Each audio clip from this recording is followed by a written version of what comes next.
Hoje cedo estava falando com a Cida, né, a respeito de Deus é Deus, lembrando a ela que o Senhor não impediu Sadraque, Mesaque e Abdenego de serem jogados na fornalha ardente. Ele permitiu que eles fossem jogados, mas enviou o seu anjo para guardá-los. O Senhor não impediu Daniel de ir para a cova dos leões, mas enviou o seu anjo para fechar a boca dos leões. Então, irmãos, as coisas que o Senhor nos permite passar, a gente tem que ter paz e tranquilidade, sabendo que Deus sempre envia um livramento para nós. Se nós somos fiéis a Ele, Sadraque, Mesaque e Abdenego não negaram a sua fé, se recusaram a ajoelhar diante da estátua, e os outros, né, Daniel, eu queria só pedir eu quero que as crianças fiquem no templo, eu não quero que subam na hora do culto. Vocês estão em tamanho capaz de entender as coisas que eu estou falando e eu não tenho como destacar uma pessoa para ficar com vocês. E Daniel, ele foi enviado à cova dos leões porque manteve a sua rotina de adoração ao Senhor mesmo com risco de morte. Então, irmãos, quando a gente está fazendo as coisas que Deus quer que a gente faz, a gente tem que ter tranquilidade para encarar as provações. Abram as Bíblias de vocês aí em João capítulo 18. Eu vou ter que... Eu estou cada dia tendo que aumentar a fonte, irmãos. Está um caso sério.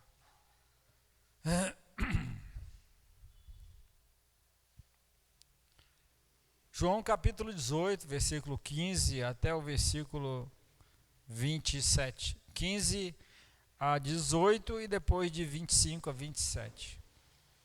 Simão Pedro e outro discípulo seguiam a Jesus. Sendo este discípulo conhecido do sumo sacerdote, entrou para o pátio deste com Jesus. Pedro, porém, ficou de fora, junto à porta. Saindo, pois, o outro discípulo, que era conhecido do sumo sacerdote, falou com a encarregada da porta e levou a Pedro para dentro. Então a criada encarregada da porta perguntou a Pedro: não és tu também um dos discípulos deste homem? Não sou, respondeu ele. Ora, os servos e os guardas estavam ali, tendo acedido um braseiro por causa do frio, e aquentavam-se. Pedro estava no meio deles, aquentando-se também. No versículo 25 diz o seguinte: lá estava Simão Pedro aquentando-se. Perguntaram-lhe, pois, és tu, porventura, um dos discípulos dele? Ele negou e disse: não sou. Um dos servos do sumo sacerdote, parente daquele a quem Pedro tinha decepado a orelha, perguntou: não te vi eu no jardim com ele?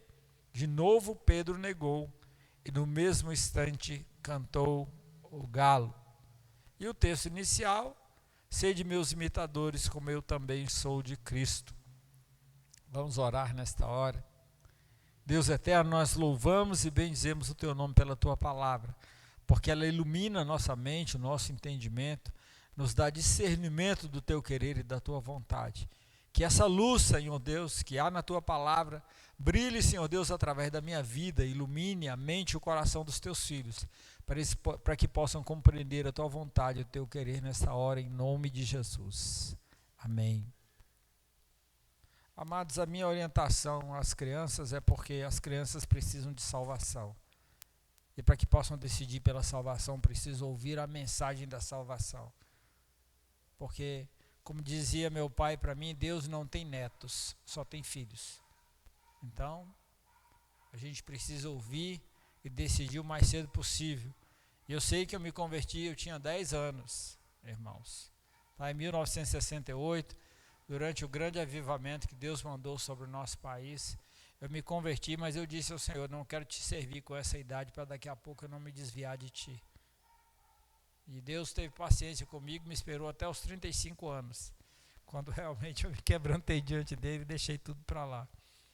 Irmãos, essa é uma parte de uma história que todos conhecem, tá certo? Só um minutinho, eu quero ver se eu consigo me organizar hoje.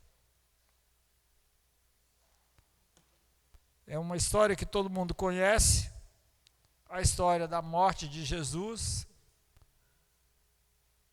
momento final de Jesus, mas eu acho que muita gente lembra mais daquilo que Judas fez, tendo traído Jesus, e de Pedro tendo negado Jesus, do que realmente, muitas vezes, do significado dessa morte de Cristo Jesus na cruz do Calvário.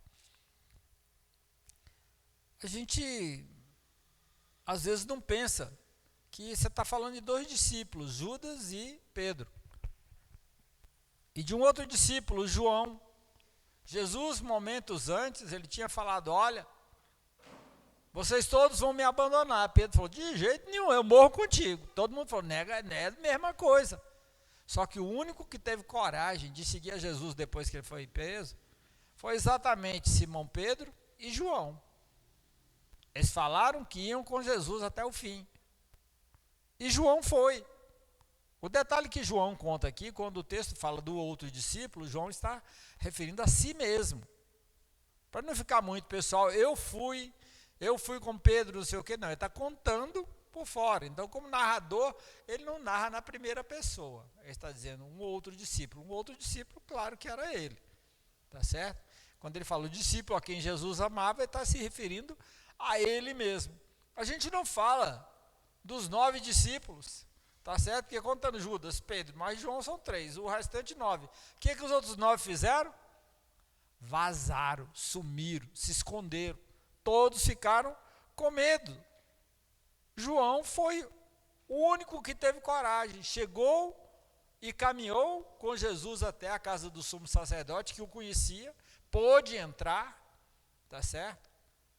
E ficou ali. E depois fez o quê? Introduziu Pedro naquele ambiente.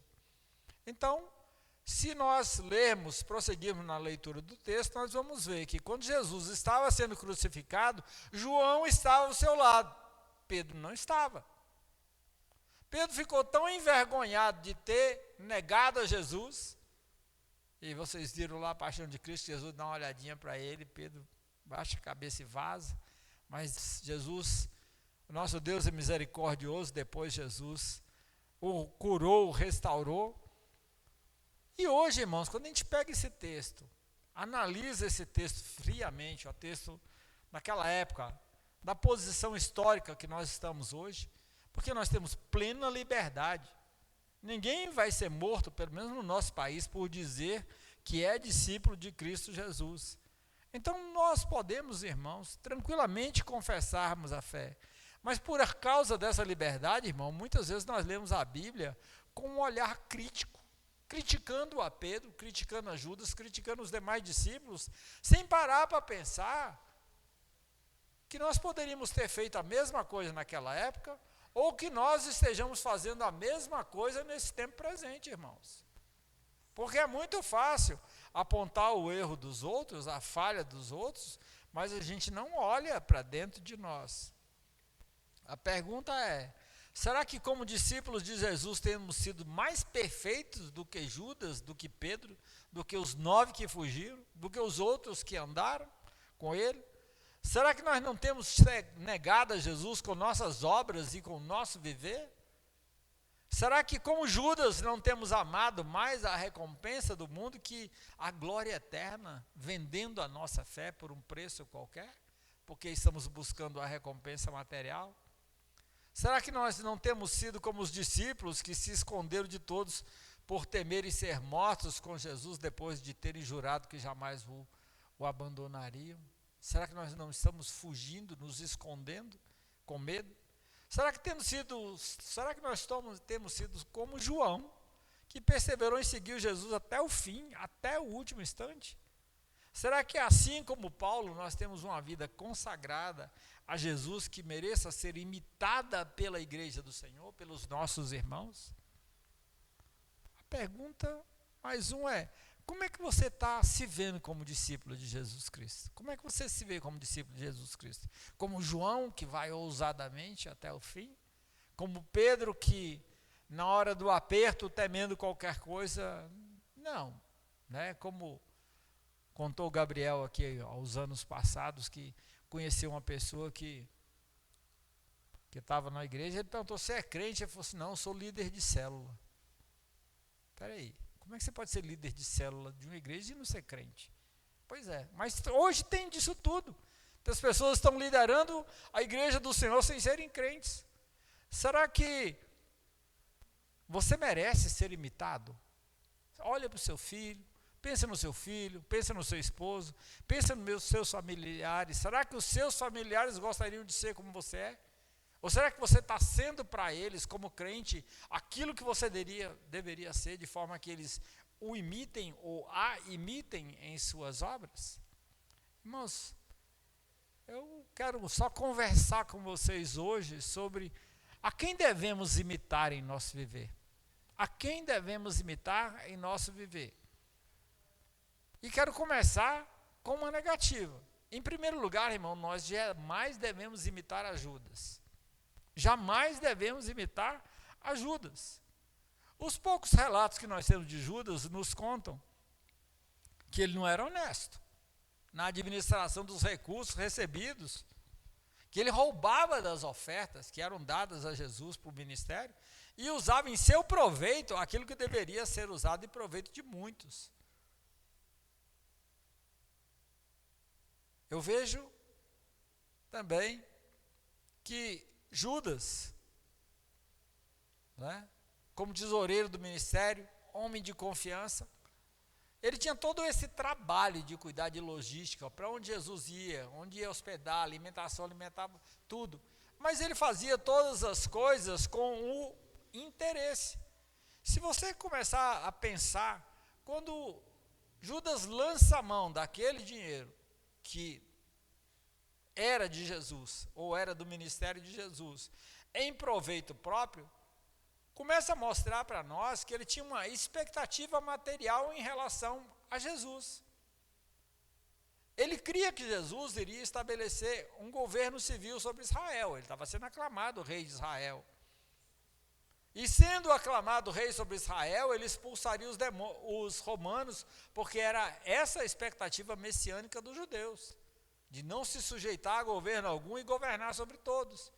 E que nesse governo de Jesus, ele como os demais discípulos, teriam um lugar de honra ao lado de Jesus. Mas quando Jesus falou que ele tinha que morrer, que o Filho do Homem tinha que morrer, a expectativa de Judas foi para o chão. Ele ficou frustrado com aquela expectativa que tinha em seu coração em relação a Jesus. Ele afastou o seu coração de Jesus. E ao afastar do seu coração de Jesus, ele simplesmente voltou os seus olhos para buscar uma recompensa ou uma compensação. Eu servi Jesus há tanto tempo, 3 anos eu larguei tudo, estou servindo Jesus, vou sair com a mão na frente ou outra atrás. Você imagina, você é demitido desse emprego aqui e não tem suporte nenhum. Ele tratou de resolver o seu problema. Ele renunciou à vida para poder seguir a Jesus e no final o que ele fez? Vendeu a Jesus por 30 moedas de prata.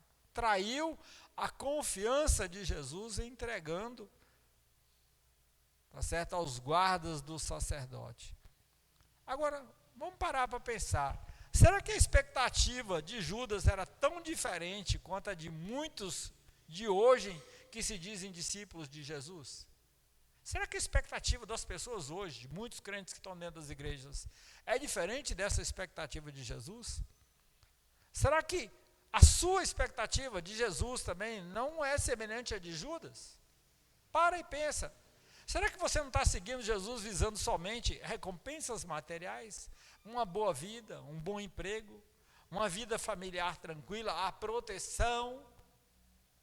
Será que você não tem roubado a Jesus em seu próprio proveito quando você tem usado os dízimos que deveria entregar para ser aplicado na sua igreja? Irmãos, a gente tem que parar e pensar nessas coisas. São perguntas simples, irmãos, mas são perguntas capazes de revelar o que está em nosso coração. A gente costuma, e às vezes a gente faz sem querer, fazer pergunta indiscreta para os outros. A gente tem que fazer essas perguntas indiscretas, são para a gente. A gente tem que se colocar na frente do espelho e começar a perguntar: quem sou eu em relação a Cristo? Como tem sido a minha vida? Como tem sido o meu testemunho na sociedade? Eu estou buscando Jesus porque Ele me deu a salvação e a vida eterna? Ou eu estou buscando Jesus para ter uma vida próspera sobre a terra? Porque se for a segunda opção, e é onde a gente tem visto a maioria do coração da igreja ultimamente, a gente está caminhando para o caminho errado, não é esse caminho. Será que nós não temos refletido na nossa vida o comportamento de Judas dentro da igreja? Mas não digo só para vocês, eu digo porque há muitos dirigentes e pastores, pessoas que exercem liderança dentro da igreja, que estão agindo como Judas hoje, irmãos. A busca que eles estão atrás é a busca das coisas materiais. Será que os pastores e líderes que estão governando a igreja do Senhor estão sendo fiéis a Jesus na entrega dos seus dízimos pessoais e na aplicação dos dízimos e ofertas que estão sendo entregues a eles? Será que eles não estão desviando esses dízimos, essas ofertas, para sua própria conta corrente, se engordando à custa do sofrimento, muitas vezes, da igreja? Será que enquanto eles não se engordam, pessoas chegam na igreja, irmãos, passando necessidade, e eles ignorando a necessidade dos irmãos, mas eles estão vivendo muito bem como reis sobre a face da terra? Será que muitos não estão roubando os dízimos e ofertas para esbanjar com seu prazer ou para constituir patrimônio sobre a terra?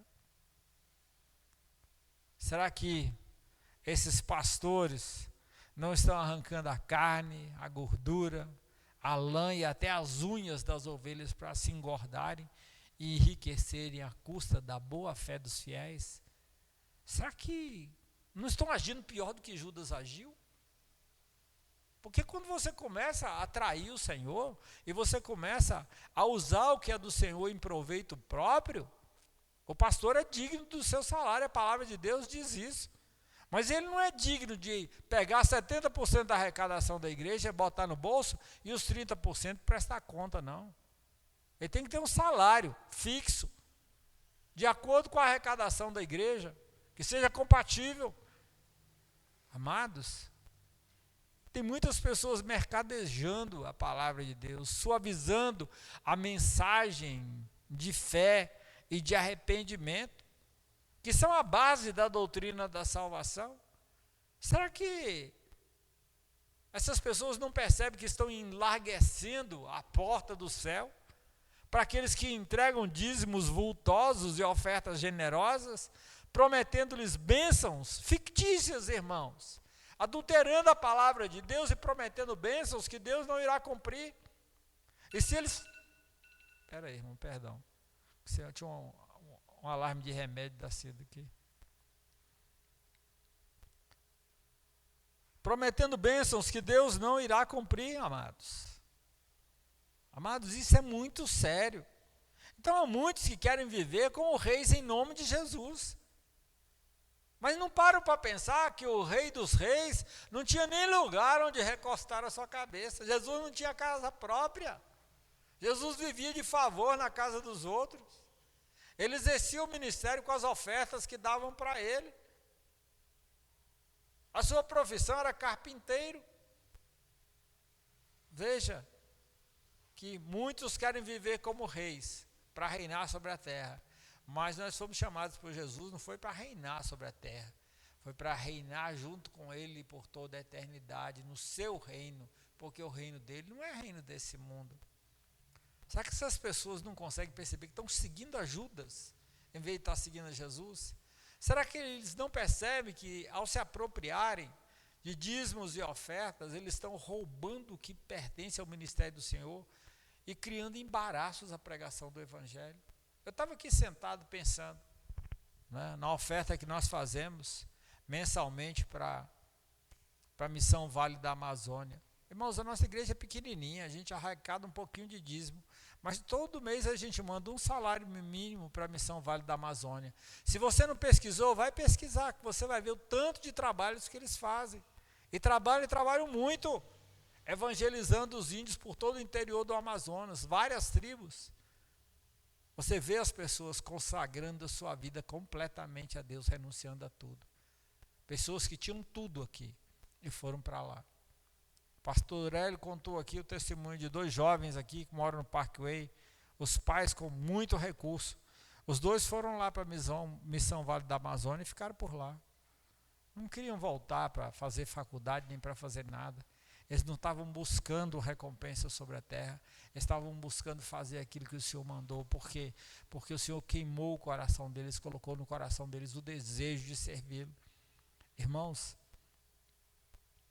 será que essas pessoas não conseguem perceber que estão mercadejando o Evangelho e adulterando a palavra de Deus para arrecadar dinheiro?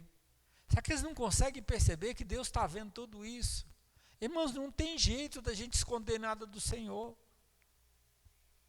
Não adianta você chegar lá no céu, Senhor, eu ganhei tantas vidas para ti. Alguém aí consegue ganhar alguma vida para Cristo? Você consegue convencer alguém do pecado, da justiça e do juízo? Não consegue. Eu até hoje não ganhei ninguém para Cristo. O Senhor pode ter me usado para convencer alguém, para falar a palavra, e o Espírito Santo é que convenceu, porque eu mesmo não fiz nada. Será que essas pessoas não consideram em seus corações que o que aconteceu com Eli vai acontecer com eles? O Senhor afastou a família de Eli do sacerdócio. O Senhor amaldiçoou a família de Eli do sacerdócio, dizendo para ele: os que me honram, honrarei, mas os que me desmerecem serão desmerecidos. Muitos naquele dia, como diz lá em Mateus 10, vão chegar: Senhor, em teu nome nós fizemos milagre, em teu nome nós profetizamos, em teu nome nós expelimos demônios, e o Senhor vai dizer assim: afastai-vos de mim, malditos, afastai-vos de mim, malditos. As pessoas se colocam como abençoadas na presença de todo mundo, mas são amaldiçoadas, porque estão comercializando a palavra da verdade, irmãos. Não pode fazer isso, irmãos, isso não dá. Pedro escreveu: muitos farão comércio de vós com palavras fictícias. É isso que está acontecendo nesse tempo. Será que vocês conseguem perceber que em algumas vezes, ou muitas vezes, vocês podem ter agido como Judas, traído Jesus, embolsando o dízimo que é do Senhor, traindo a confiança do Senhor, fazendo coisas que não deveria fazer? Será que você não fez como Judas? Porque eu garanto, irmãos, todos nós em algum momento da nossa vida agimos como Judas. Porque agir como Judas é trair a confiança do Senhor, fazendo o que a gente não deveria fazer. Todos nós, irmãos. E a gente precisa parar e examinar. Há momentos, irmãos, que eu já disse para vocês, que a gente lê a Bíblia, há momentos que a gente estuda a Bíblia, e há momentos que a gente imerge na Bíblia, você entra dentro dela, e quando você entra dentro dela, você sai transformado. Me lembro de um dia que Iraene pregou aqui, e fez uma dinâmica aqui com os copos com a água, tinha 3 copos, um com água branca, outro com água suja, outro com água... Eu sei que ela fez um negócio aqui que sujou a água de um e depois colocou um produto dentro e disse que era quando Jesus entra no nosso coração que limpa tudo. Eu fiquei encantado. Sinceramente, eu não tive tempo de perguntar para ela com o que ela usou com aquele negócio, não. Mas um dia eu quero descobrir e vou usar. É isso, irmãos. Você lê o texto, lê não sei quantas vezes, você não vê isso. E do nada, você no hospital, o Senhor diz: fala isso. É isso que eu tenho que falar para vocês, irmãos. Nós não podemos imitar a Judas. Nós não podemos imitar a Judas. Nós não podemos trair a confiança de Jesus. Nós não podemos focar nas coisas materiais, buscar a nossa recompensa material, buscar o Senhor para ter um carro, para ter uma casa, para ter um bom emprego, para ter isso, para ter aquilo, irmãos. Nós precisamos buscar o Senhor para termos a vida eterna. O resto, irmãos, é o resto, que a Bíblia diz, as demais coisas não devem ser o centro da nossa vida. O dinheiro não é o fim, o dinheiro é o meio. E uma outra coisa que eu quero dizer para vocês, também uma negativa, nós jamais devemos imitar a Pedro, antes da sua conversão, tá? Porque Pedro se converteu. Porque Pedro, depois do dia de Pentecostes, Pedro se converteu mesmo. Depois que ele viu Jesus ressurreto, ele se converteu. E depois que Jesus ministrou o seu coração, perdoando o seu pecado, ele se arrependeu. E quando desceu o fogo sobre ele, Pedro também se arrependeu. Mas, irmãos, vamos parar e pensar sobre Pedro. Pedro era valente, irmãos, pelo menos da boca para fora. Né? Da boca para fora, Pedro era valente, até não tinha mais jeito. Mas na hora da decisão, o que Pedro fez? Pedro amarelou. Você é discípulo de Jesus? Eu não, nem conheço, não sei nem quem é. E tem um outro evangelho que diz que ele até praguejou, nem sei quem é Jesus.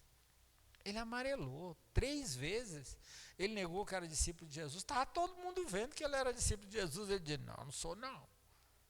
Ele era apressado para falar. Ele jurava coisas que ele era incapaz de cumprir e fazer. E eu acho que talvez seja esse o motivo da falha de Pedro. Ele falava demais, ele falava sem pensar. Ele era muito apressado para dizer as coisas, irmãos. A gente tem que se apressar para dizer as coisas, não. Ele confiava muito em si mesmo. E quem confia muito em si mesmo, irmãos, não prevalece, não. Só prevalece aquele que confia em Jesus. Tu vem contra mim com espada e com lanças. Eu vou contra ti em nome do Senhor dos Exércitos, o Deus de Israel que tu tens afrontado com uma funda e pedra. Quem confia no Senhor, irmãos, vai para a batalha do jeito com que ele tem na mão e vence a batalha. Não importa o tamanho do gigante. Por quê? Porque o Senhor é quem dirige os nossos passos, é quem dirige as nossas mãos. Pedro era tão complicado, irmãos, mas tão complicado e tão inconstante emocionalmente, que lá em Gálatas 2, de 11 a 14, vocês podem ler e conferir depois, Paulo teve que repreender Pedro. Pedro estava lá comendo com os gentios, estava tranquilo. Aí quando chegou os judaizantes, Pedro já dissimulou, já se separou, já começou a não querer se juntar com os gentios. E Paulo pega e diz para ele, Pedro, se tu sendo judeu está vivendo como sendo gentio, e agora você está querendo, porque chegaram os judaizantes, que os gentios se circuncidem? Que isso, cara? Você está louco? E olha que Paulo era muito mais novo que Pedro. Mas chegou o dedo no nariz de Pedro e falou assim, você está errado. Irmãos, eu sou mais ou menos desse tipo. Se está errado, está errado. Não tem jeito, irmãos. Se a gente ficar tentando dourar a Bíblia, melhorar a Bíblia, daqui a pouco nós estamos no inferno em vez de estar no céu. A Bíblia é o que é. É verdade para mim, para você, para qualquer pessoa.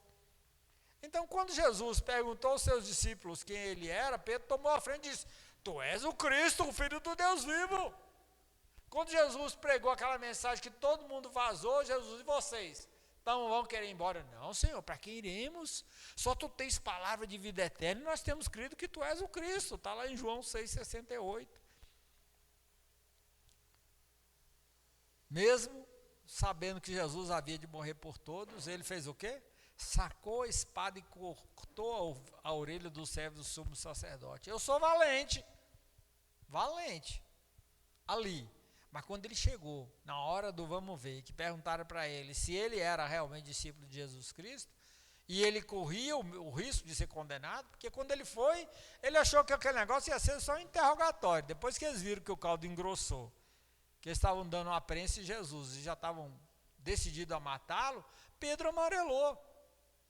Não, eu não sou discípulo dele. Irmãos, o comportamento de Pedro nos ensina uma coisa, que mesmo os homens mais valentes, irmãos, mais valentes, diante do risco iminente da morte, eles costumam voltar atrás na sua valentia. Eles se acovardam. A morte assusta. Vocês podem ter certeza disso. Por enquanto estou corajoso. Não sei se quando faltar os 6 meses eu vou continuar nessa coragem toda.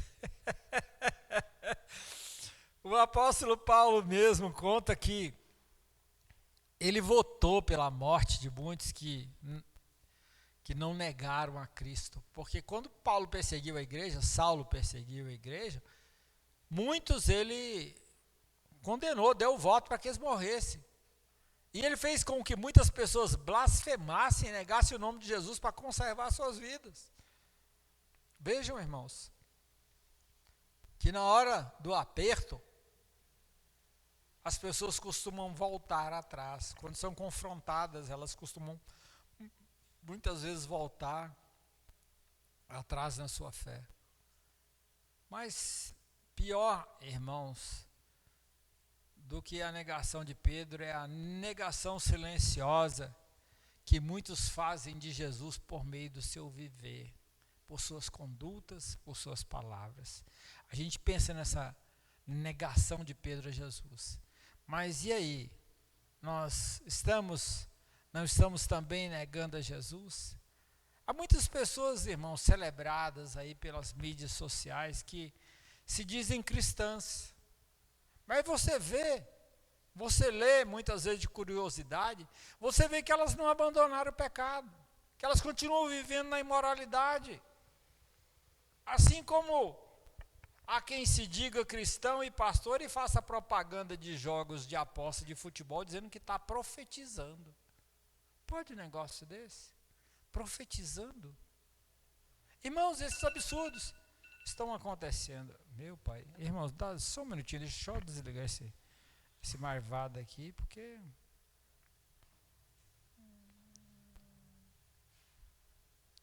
Engraçado, está tudo desligado. E ele está fazendo isso comigo. Deixa eu zerar isso aqui. Pronto. Profetizando. Irmãos, a quem esteja negando a Jesus, ao interpretar dolosamente as Escrituras para justificar os seus pecados ou os pecados alheios, aprovando comportamentos que são contrários à vontade de Deus nas Escrituras. Há quem jogue água na sua cabeça, se diga pastor, esteja adulterando o ensino de Jesus Cristo para legitimar todo tipo de comportamento imoral, sexual e social depravado por meio de interpretações espúrias da Escritura. Como se a vontade de Deus mudasse no tempo. Não, mas hoje é diferente. Como é que você pode dizer que a vontade de Deus hoje é diferente, se a Bíblia diz que Jesus Cristo ontem e hoje é o mesmo e será eternamente? E se a Escritura diz, Deus diz de si mesmo, eu não mudo. Se Deus não muda, o que era imoralidade há 3, 4, 5 mil anos atrás, de acordo com a vontade de Deus revelada nas Escrituras, continua sendo até hoje. Se Deus condena o homossexualismo na Escritura, Ele condena, acabou, é pecado. Se Ele condena o adultério, é pecado. Se Ele condena as relações incestuosas, é pecado, acabou. Se Ele condena a embriaguez, é pecado.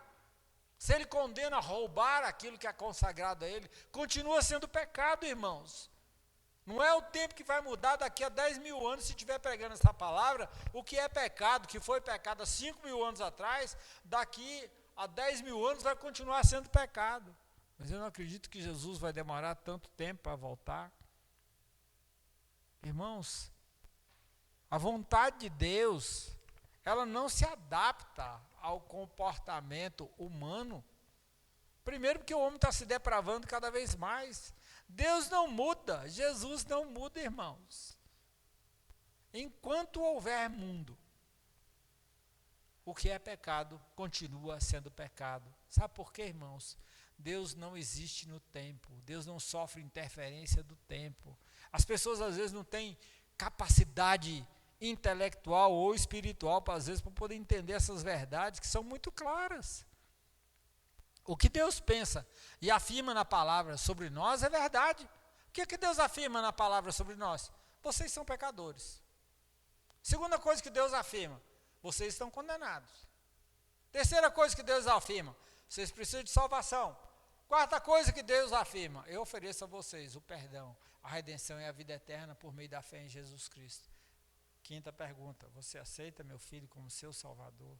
E se a gente aceita, a gente é lavado, purificado, redimido, tem direito à vida eterna, nos tornamos filhos de Deus mediante a fé. Isso não vai mudar, irmãos, enquanto tiver mundo. Aquele que não confessar Jesus vai ser condenado. E aquele que confessar só com seus lábios também vai ser condenado, porque quem vive pecando não viu nem conheceu a Jesus, irmãos.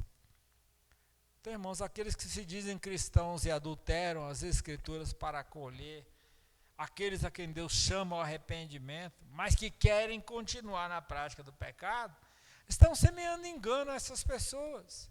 Não adianta, irmãos, a pessoa abrir uma igreja que vai receber toda aquela salada de letras, L, G, B, T, Q, sei lá, já estão chegando a Z naquele negócio ali, tá certo? E dizer que, não, aqui essa igreja acolhe. Irmão, você pode acolher, o diabo acolhe todo mundo que quiser ir para o inferno. Vocês podem ter certeza. Deus só acolhe pecador arrependido. Pecador da boca para fora, que confessou da boca para fora, esse não tem acolhimento da parte de Deus. Jamais vou pregar que a gente deve maltratar, excluir ou fazer qualquer coisa. Já disse a vocês, a igreja está aberta. Qualquer homossexual tem o direito de congregar na igreja? Tem. Se ele estiver disposto a abandonar o pecado, tem. Claro que tem. Agora, se ele estiver disposto a abandonar o pecado. A todo heterossexual tem direito a congregar na igreja? Tem. Desde que ele não viva uma vida imoral. Porque se tiver uma vida imoral, ele não pode permanecer na igreja. Todo casal tem direito de congregar na igreja? Tem, claro que tem. Desde que ele não vá participar de grupos de swing, que ele não viva adulterando, claro que pode. Eu não estou dizendo para vocês que a igreja é um lugar que só tem pessoas perfeitas. Eu estou dizendo que a igreja é um lugar onde Deus nos chamou para a santidade. Nos separou para Ele. É simples. Agora, quem não quiser viver conforme a Escritura diz, funda uma coisa, chama de igreja, joga na cabeça, diz que é pastora, que é isso, que é aquilo. Está indo para o inferno e está levando um bocado de gente junto, porque com certeza, no dia lá a gente vai ver quem está falando a verdade ou quem não está tendo verdade. E Jesus convida a todos ao arrependimento. Arrependei-vos, porque é chegado o reino de Deus até vós. Deus, na sua graça, resolveu deixar os nossos pecados impunes. Mas impunes para aqueles que arrependeram. Isso é graça. Agora, infelizmente, nós estamos vivendo um momento em que angariar apoiadores e seguidores é mais importante do que falar a verdade. Por quê, irmãos? Porque os que estão no mundo não querem ouvir a verdade. Eles não querem viver na luz de Cristo Jesus. O que importa para essas pessoas é a quantidade de like dos seguidores. É o dinheiro que está entrando com a propagação da mentira. Mentira que vai conduzir muitos ao inferno. Por quê? Porque estão pregando uma mensagem que é contrária à palavra de Deus. Há quem use versículos da Bíblia, tirando eles do contexto, para proclamar a verdade inexistente nas Escrituras. Já falei para vocês, irmãos, essa teologia da prosperidade que algumas igrejas pregam por aí é lixo puro. Isso é lixo.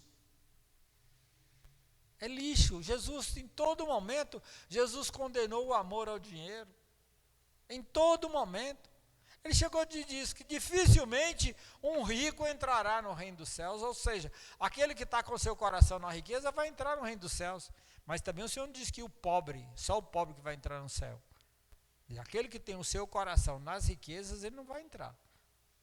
Porque tem muita gente rica que o dinheiro não é para ele um ídolo. Tem muito pobre que o dinheiro é para ele um ídolo. E ele despreza o coração. Ele busca ao Senhor para ter aquilo que o rico tem. Nesse momento, irmãos, a gente precisa se indagar sobre como tem sido as nossas vidas. Você tem sido o imitador de Pedro ou de João? O que você está imitando? Você tem negado a Jesus com o seu viver? Ou tem seguido a Jesus, mesmo correndo o risco de perder amizades ou até o emprego?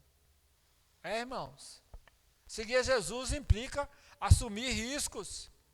Você tem que assumir risco por Jesus. Não significa que na hora do emprego, do seu trabalho, você tem que ficar lendo a Bíblia, pregando e orando para todo mundo. Não, na hora do seu trabalho você tem que trabalhar. Agora, na hora dos intervalos, você pode falar de Jesus à vontade.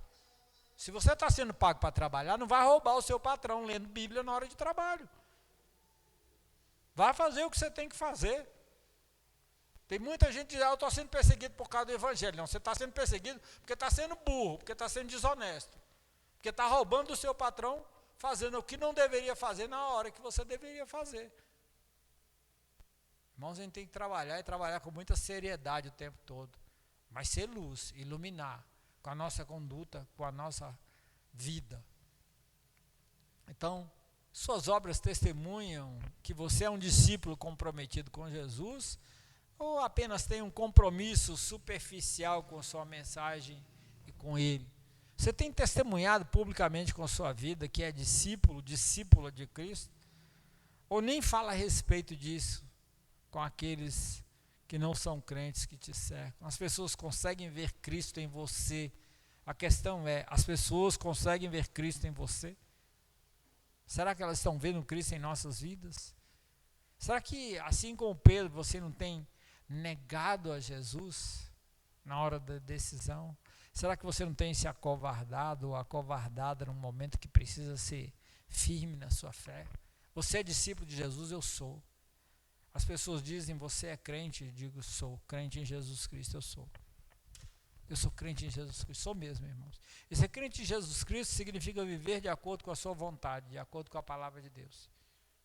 Que Paulo diz, já não mais eu vivo, Cristo vive em mim. Tudo o que a gente faz, a gente tem que fazer com base na palavra de Deus. Tudo que a gente vive, a gente tem que viver conforme a palavra de Deus. Tudo que a gente fala, a gente tem que fazer conforme a palavra de Deus. Isso não vai livrar você de ter ira de vez em quando, de forma nenhuma, porque as provações estão aí. Vamos, enquanto você pensa nisso, vamos para a parte final. Você está disposto a ser um discípulo igual a João e a Paulo? Para e pensa. Jesus havia afirmado aos seus discípulos que ele seria ferido e eles se dispersariam. Eles disseram que isso não aconteceria, mas aconteceu. Mas João disse, não, eu vou te seguir. E João fez o quê? Seguiu Jesus. Pedro seguiu Jesus? Seguiu. Mas quando ele viu que o caldo engrossava, ele amarelou. João não. João foi até o fim. João estava de fato disposto a morrer por Jesus. Vejam, amados, que os discípulos andaram com Jesus, provaram dos seus milagres, inclusive dos pães e dos peixes que ele multiplicou, né? Eles ficaram com seus corações cheios de alegria e de fé, irmãos. Mas na hora da provação, toda essa fé, toda essa ousadia não permaneceu, irmãos. É na hora da fé, na hora da provação, que o caráter do discípulo se revela. Se você de fato confia no Senhor, é discípulo de Jesus, ou se você vai negar Jesus. Porque dizer que é crente, irmãos, quando tudo está bem, é fácil demais. É muito fácil. Eu já contei para vocês a história aqui de... E esses dias eu vi uma dramatização disso aí. De um homem que ficou desempregado. Ele ficou desempregado exatamente por causa da fé. Ele foi perseguido e foi demitido. E a família estava passando necessidade. E alguém que conhecia ele recomendou ele para a empresa. E a empresa, né, para contratá-lo, disse que ele ia trabalhar no recebimento de cargas. Mas tinha um detalhe. Iam chegar 5 caminhões. E ele só poderia registrar a carga de 4 caminhões. O outro ele teria que ignorar, que eles colocariam no outro depósito. E perguntaram para ele se ele tinha condição de fazer aquilo. O cara falou assim, não, eu não tenho. Eu preciso desse emprego, eu preciso desse salário, a minha família está passando necessidade, mas eu não posso fazer isso, porque isso vai contra a minha fé. A minha fé me permite fazer aquilo que é certo, aquilo que não desagrada a Deus. Se vocês, deixa a decisão de vocês. E quando ele se levantou para ir embora, o cara falou assim, não, fica. Caramba, Jesus, misericórdia. Vitória, pega esse telefone aqui e dá um jeito nesse, por favor. E na hora que ele estava se levantando para ir embora, o pessoal cumprimentou. Aí ele disse, não, o emprego é seu. Falei assim, mas vocês não querem que faça isso? Não, isso aqui é um teste. Nós já fizemos aqui com 5 pessoas, todos estavam dispostos a fazer o que a gente pediu. Você foi o único que se recusou. E nós sabemos que com isso nós podemos confiar em você. Então, irmãos, é isso. É na hora da dificuldade, na hora da provação, a gente não vender a fé da gente por qualquer coisa. A gente não se acomodar ao mundo e concordar com aquilo que está errado, irmãos. Nós não podemos fazer isso. Quando Jesus foi preso, todos fugiram, correndo com medo de serem presos também. Eles temiam por sua vida. Irmãos, isso é uma reação instintiva. Você quer proteger a sua vida. Quer um exemplo? Adão e Eva. Se comer do fruto, você vai morrer. Quem fez você saber que estava nu? A mulher que o Senhor me deu. Me deu do fruto e eu comi. Mas Eva, como é que você faz isso? A serpente me enganou. O que eles queriam fazer? Se livrar da sentença de morte, irmãos. A gente lê a Bíblia às vezes não consegue entender. Eles queriam se livrar da sentença de morte, e por isso fizeram o quê? Lançaram a culpa contra outros. Então, irmãos, a grande verdade é que diante do risco da morte, muitos se acomodam, se acovardam, todos se defendem, mesmo que para isso vocês tenham que colocar alguém para pagar o preço pelo seu erro. Então há muitos que estão dispostos a seguir a Jesus a qualquer lugar, desde que esse lugar não seja a cruz. Falo a verdade para vocês, irmãos, eu tenho muita admiração pelos cristãos que vivem na China, na Coreia do Norte, dos que vivem em países muçulmanos, que correm risco diário de serem presos, torturados e mortos, se descobrirem que eles são cristãos e se compartilharem a sua fé. Eu li recentemente a história de um cristão iraniano. A gente não sabe como ele encontrou na internet, todo mundo falando para não ler a Bíblia, resolveu ler a Bíblia na internet lá, achou um site lá com tudo, conseguiu ler. O cara se converteu, abandonou a fé e começou a pregar para todo mundo. E aí o governo lá dos Ayatollah foi atrás dele e disseram para ele, prenderam ele, falaram para ele, olha, se você não negar a sua fé, e se você não blasfemar contra o nome de Jesus, você vai ser morto. Ele sabia do risco para ele, sabia do risco para sua esposa, sabia do risco para suas filhas, para os seus filhos. Sabe o que ele fez? Ele permaneceu firme na fé e foi morto, enforcado.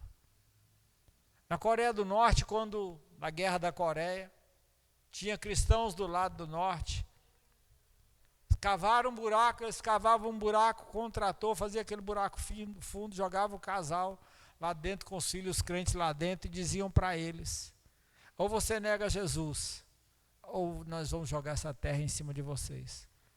Filhos pequenos gritando para o pai, desesperado com tudo isso, e o pai dizia assim, joga a terra. São pessoas, irmãos, que alcançaram um grau de maturidade, de entendimento do Evangelho, uma transformação profunda nas suas almas, que entenderam que o viver é Cristo, que o morrer é lucro, que você não tem que fugir da sua fé por medo de ser morto, que você não tem que negar a sua fé e sair da presença do Senhor, que você não precisa trair Jesus, você deve vigiar por sua vida dia a dia,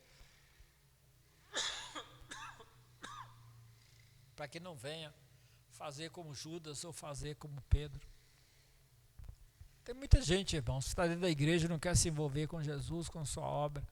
Por quê? Porque prioriza mais a sua própria vida, sem parar e pensar naquilo que fez na cruz do Calvário. A pergunta é para vocês hoje, que é a pergunta que o Senhor faz, algumas perguntas. Você tem andado com Jesus? Você, quando é demandado a sacrificar o seu conforto ou qualquer outra coisa por amor a Ele, ou a sua causa, você responde? Será que você não é daquele tipo de crente que querem a glória de Jesus, mas não querem compromisso com Ele? Será que você não é aquele tipo de crente, ou está sendo aquele tipo de crente que quando convidado a trabalhar, você inventa 1 milhão de desculpas para não fazer? Será que você não está sendo conduzido pelo mundo? Quanto que você ama Jesus?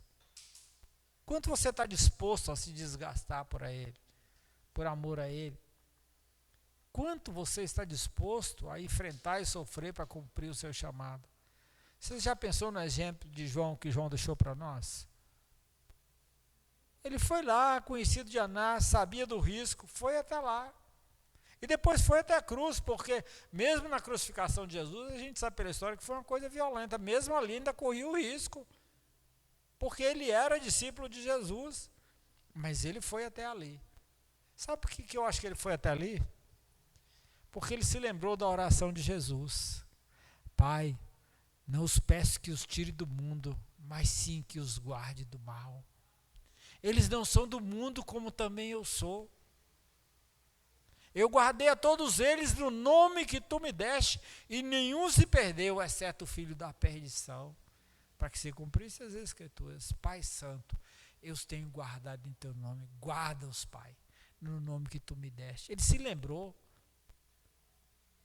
João, do jeito que viesse a situação, ele encarava. Ele perdeu o medo. Depois a gente vê, e há dúvida se é o mesmo João. João com quase 100 anos, sendo preso na ilha de Pátimos, por causa do testemunho do Evangelho. Perseverou, não teve medo da morte e morreu mais velho que todo mundo. Ele não tinha uma relação superficial com Jesus. Ele tinha uma relação íntima. Ele refere a si mesmo como discípulo a quem Jesus amava. E Jesus o amava tanto que quando Jesus estava na cruz, disse para ele: mulher, eis aí o teu filho. E João tomou Maria para tomar cuidado. Jesus tinha outros irmãos, mas escolheu um seu discípulo que ele amava, que ele confiava, que ele sabia que era sincero em seu amor e sua dedicação. Ele confiou a sua mãe. Você vai deixar uma pessoa desconhecida cuidar da sua mãe? Duvido que alguém faça isso, mas Jesus o amava. Ele entendeu que Jesus era o Cristo, que Deus o enviara para resgatar o homem da perdição. E você, está disposto a ser como Paulo, fariseu de fariseus, benjamita, que abandonou tudo com relação à sua fé, a posição que ocupava, para seguir a Cristo e se tornar um perseguido por amor a Ele? Você está disposto a viver, a sofrer por amor a Jesus, se essa for a vontade de Deus? Eu não estou dizendo para você procurar sofrimento nem confusão, não. Eu estou dizendo se você está disposto a aguentar essas coisas por amor a Cristo. Então, irmãos, essa mensagem foi a mensagem que o Senhor colocou no meu coração, irmãos, para que cada um de vocês possa examinar o seu coração, porque eu tenho certeza que muitas vezes, muitos de vocês já leram esses textos e nunca pensaram nessas coisas. Se vocês estão sendo como Judas, se vocês estão sendo como Pedro, se vocês estão sendo como os discípulos que fugiram, ou se vocês estão sendo como João. Mas o Senhor nos traz isso à mente, irmãos, porque é o momento de examinarmos o nosso coração. Nós precisamos, irmãos, a cada dia ter certeza se nós estamos seguindo a Jesus, se nós estamos imitando o comportamento de homens, desses homens a quem nós condenamos em nosso coração, e não estamos imitando aquele que nós deveríamos imitar. Nós fomos chamados para ser imitadores de Jesus, para nos conformarmos com Jesus na sua morte, para mortificarmos o desejo da nossa carne, do nosso coração, para vivermos debaixo da unção do Espírito Santo, irmãos, porque sem essa unção nós não conseguiremos ser imitadores de Jesus. Nós somos chamados, irmãos, para viver exclusivamente para Deus. Assim como homens no passado, que foram mortos por causa da sua fidelidade a Deus. Irmãos, eu digo, quanto a mim, eu tenho me esforçado em tudo para ser um discípulo de Jesus, imitando no meu ensino, no meu proceder, me submetendo à sua vontade. Você entendeu? Para quê? Porque, irmãos, a grande verdade é essa: a salvação nos tira do mundo, a santificação tira o mundo de nós. E quando nós começamos a viver para Cristo, o mundo começa a sair de dentro de nós, e as pessoas começam a ver no nosso viver, esse viver de Cristo, esse testemunhar de Cristo. De quem você tem sido discípulo? De Jesus? De Judas? De Pedro? De João? Dos discípulos que fugiram? Eu não sei. Eu sei dizer uma coisa para vocês, irmãos: quando a gente examina o nosso coração e a gente é honesto com Deus e fala assim, eu tenho feito isso, eu fiz isso e aquilo, a gente reconhece o pecado, a gente abandona, O Senhor perdoa o nosso pecado, restaura a nossa vida, nos dá força para vencer naquilo que nós mostramos para Ele que nós somos fracos. Porque se eu estou em pé, irmãos, é porque o Senhor tem me sustentado. Se eu continuo perseverando, é a graça do Senhor comigo. Porque sozinho, irmãos, eu preguei aqui esses dias, sem o Senhor nós nada podemos fazer. Sem o Senhor nós nada podemos fazer. Então, irmãos, que o Senhor te abençoe, que o Senhor abra sua mente, o seu entendimento, para que você possa compreender essas coisas e viver essas coisas fora da igreja, em qualquer lugar onde estiver. Que você não negue Jesus, por favor. Que você não traia Jesus. Que você não tenha mais satisfação no pecado do que em viver para Cristo. Porque viver para Cristo, irmãos, é uma benção. É uma benção. A gente sabe que Deus tem nos preparado algo que é muito maior do que qualquer coisa do tempo presente. Então, irmãos, essa é a palavra que eu trago para vocês da parte do Senhor. Essa palavra falou muito ao meu coração, vocês podem ter certeza disso, falou mesmo. Sabe, porque eu também sou um daqueles que já tinha lido esse texto muitas vezes, bem mais do que todos vocês, e passado por cima dessas coisas.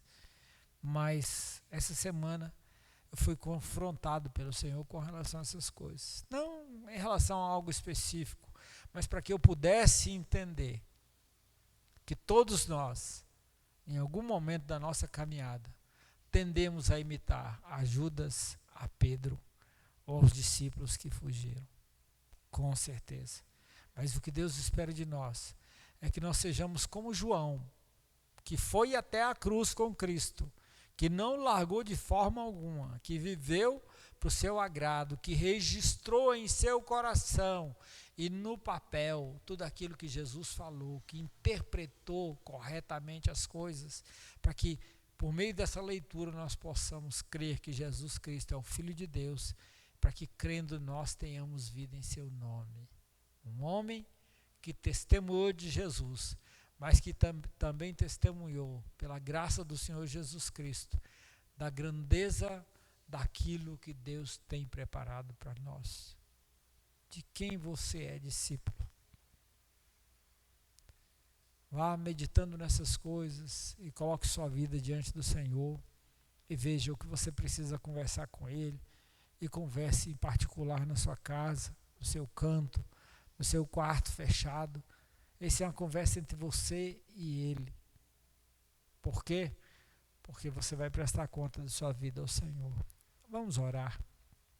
Ó Deus, eu te agradeço pela tua palavra, pela sabedoria da tua palavra, e rogo a ti, ó Deus, que o teu Espírito Santo, Senhor Deus, aplique essa palavra aos nossos corações, para sermos verdadeiros discípulos de Cristo Jesus, teu Filho amado, e vivermos neste mundo refletindo a sua glória diante de todos, Pai, para que o mundo possa conhecer que o Senhor o amou e o Senhor nos tem amado, e o Senhor nos deu a salvação por meio da fé nele. E que tua graça, a tua paz, a tua misericórdia, as consolações do teu Espírito Santo, Pai, sejam com todos, com toda a tua igreja, com todos aqueles que sinceramente invocam o teu nome, hoje e para sempre. Amém. Amém, amados. Deus abençoe. Irmãos, eu vou precisar da resposta de vocês no grupo da igreja, tá? Porque eu tenho que resolver isso